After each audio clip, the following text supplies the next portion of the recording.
ikaze kuri YouTube channel yacu ni William Future. Ubu rero hano hari ibintu bitanu nshaka kugira ngo ubanze umenye bimwe mu bintu bitanu ugomba guhora mu buzima bwawe warabitse nk'ibanga.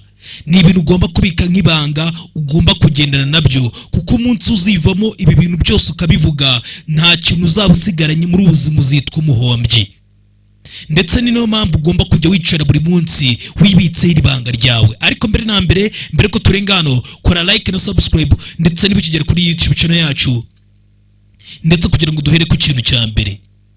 Ikintu cya mbere uzakora mu buzima bwawe ukakibika nk'ibanga, ibibazo byo mu rukundo rwawe, ibibazo by'inkundo zawe, ibyo bintu ugomba kubigira ibanga. Erega ibyo uri gucamo mu rukundo cyangwa se ibyo uri gucamo byose, ibyo bigomba gukemurirwa hagati yawe n'uwo muntu mukundana mwebwe mwenyine. Ntabwo ari ngombwa kugenda ubyasase muri abo bantu bandi ku ruhande. Birashoboka kubusha ko wabwira abantu wenda bimwe mu bintu bisanzwe byo mu buzima bwawe bisanzwe bitari bugire efe ku buzima bwawe, ariko cyane ntuzigere usa nkaho ufata amakosa cyangwa se utangire gufata umuntu mukundana cyangwa se umugore wawe cyangwa se inshuti yawe utangire ugende uyibwire abandi bantu, ugende usa nkaho uri kubaregera cyangwa se uri kubatura ibyo bibazo. Oya, iryo kosa ntuzigere urikora, kubera ko uko uzakora ibi ngibi bizangiza ubuzima bwawe n'ishusho wari ufite mu buzima bwawe. Buri kimwe cyose ufite uyu munsi, nuramuka buri kimwe cyose ugomba kujya uvuga ubwira abo bantu, icyo kintu kizaguma mu maso yabo. Nta mpamvu rero abandi bantu bafite kujya bamenya umubano ufitanye n'undi muntu, ahubwo ugomba kujya ugira ibanga. Cyo ni ikintu cya mbere ugomba kuzamenya kandi ukakigenderaho. Cyumenya ubwenge.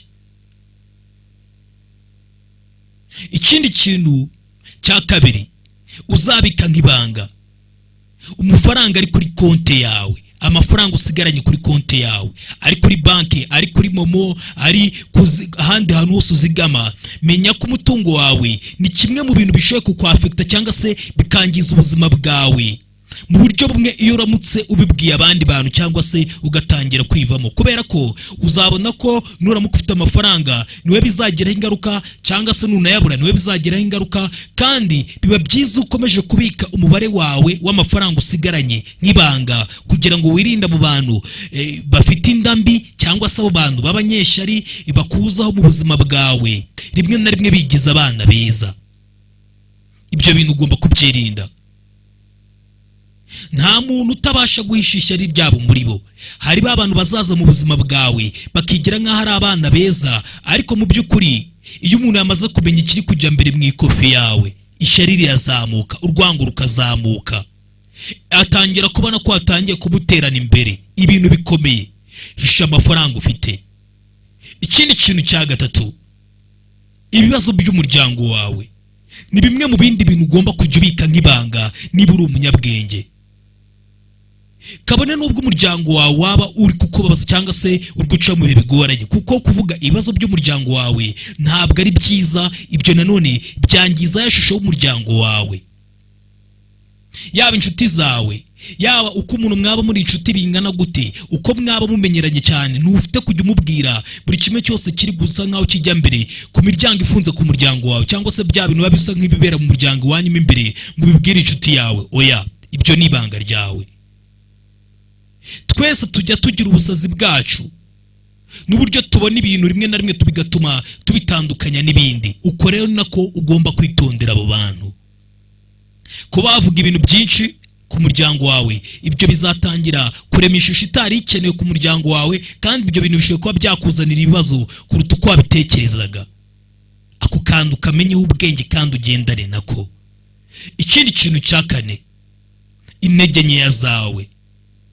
Akenshi mu buzima abantu ntabwo bakunda kumenya ibi ngibi. Kimwe mu bindi bintu by'ingenzi mu buzima bwawe ugomba kuzitondera cyane ugomba kwitondera abo bantu ushaka kuba waba uri kubwira, cyane ukababwira za ntege nkeya zawe, kubera ko n'ibibazo waba urimo mu buzima bwawe, uko ugenda uri kubabwira ibibazo byawe ubinjiza muri izo ntege nkeya zawe, buri munsi aba ari byo ubaratira. Ibi bintu nabyo bishobora kuba byakangiza ubuzima bwawe, kubera ko ntabwo ari abantu bose bari mu buzima bwawe ari abanyemuhe, ari imfura nk'uko ubwawe ubabona. Nta nubwo abantu bose ubona bakwereka ko ari beza mu buzima bwawe ari beza. Oya, ibi ngibi ubyitondere, bizaba ibanga ryawe. Iki ni ikintu ugomba kumenya, keretse biramutse wenda uri kubiganiriza nka muganga w'indwara zo mu mutwe, muri kuganira nka muganga wabishinzwe cyangwa se undi mujyanama nawe utari buze kuba ahuriye n'icyo kibazo, uwo niwe muntu wenyine ushiye ko wabibwira. Ikindi kintu cya gatanu, intego ufite mu buzima bwawe, goals. Iyo ufite goals nk'izi ngizi mu buzima bwawe, ibi bigomba kugenderana ndetse no kwa kundi utegura ubuzima bwawe.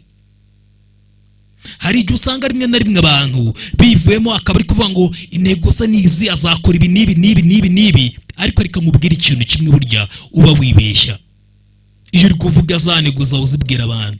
Uzabona akenshi abantu bakunda gucika intege kugira ngo bazagere kuri za nzozi zabo, cyane cyane iyo batangiye kujya bavuga intego bafite mu buzima bwabo, bagatangira kumva muri ako kanya bari kuzivuga aho ngaho, bakavuga za ntego zawe. Rimwe na rimwe n'igihe abantu baguca intege bakubwira ko ibyo bintu bitazashoboka, bikarangira nawe ubwawe wiciye intege kubera ko wavuze intego zawe, wavuze ikintu uri gupanga kuzakora mu buzima bwawe.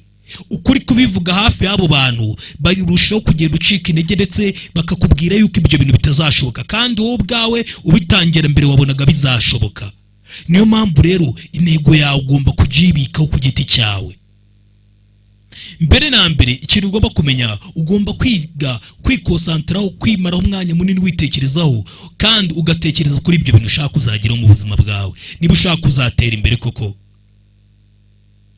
Ikindi, mu gihe akazi kawe kazaba karangiye, uzafata umwanzuro mu gihe ibyo bintu byawe uzaba bigezeho, nk'ibyo bintu wapanga gukora cyangwa se n'izo nzozi zawe ufite, uzahita upanga igihe cya nyacyo noneho n'igihe gikwiriye cyo kuba watangira ukaba wavuga za nzozi zawe, ugahitamo ukavuga ngo uyu muntu niwe ndibuze kubibwira, uyu muntu niwe ndibuze kubisangiza. Ugomba kumenya nanone mbere yo kuba wageze kuri bya bintu wagezeho, kuri rya terambere ryawe, ese ninde ndibuze gusangiza izi nzozi zanjye. Ugomba kumenya ko nakubwiye nka mbere, abantu bose bari iruhande rwawe n'abo bantu bakwereka ko wateye imbere barakwishimiye, abo bantu bose ntabwo bakwishimiye nk'uko uri kubibona. Bamwe ni indyarya zikurimo, abo bose bamwe ni ababeshyi. Niyo mpamvu rero nawe ugomba kwitondera ibyo ubwira abantu, ingano yabyo ndetse n'ingaruka bishoboye kuba byakugeraho mu gihe bigiye ku karubanda n'abandi bose bakabimenya. Nujya ujya kuvuga ikintu, uzajya uvuga ikintu bizi neza koko, kabone n'ubwo rubanda abandi bakimenya, n'ubwo abandi bantu bakimenya, ari ibyo uvuga ku bantu, ari nawe ibyo wivugaho, ukareba neza koko niba ibyo bintu abandi babimenye, nyuma mu gihe waba utari kumwe n'uwo muntu abandi bakabimenya, nta ngaruka byagutera. Ibyo biba byiza kugira ngo uzacunge ubuzima bwawe buzabeho mu murongo ukwiriye.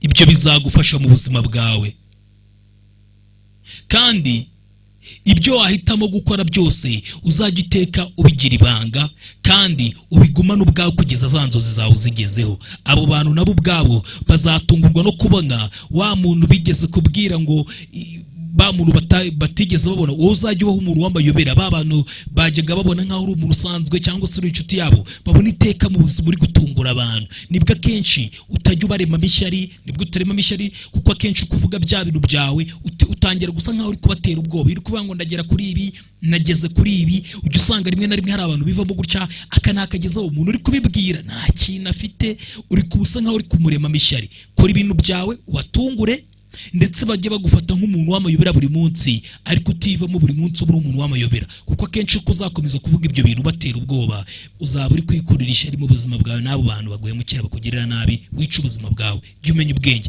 ntugende udakoze subscribe na like hano, biba byiza kuko biragufasha.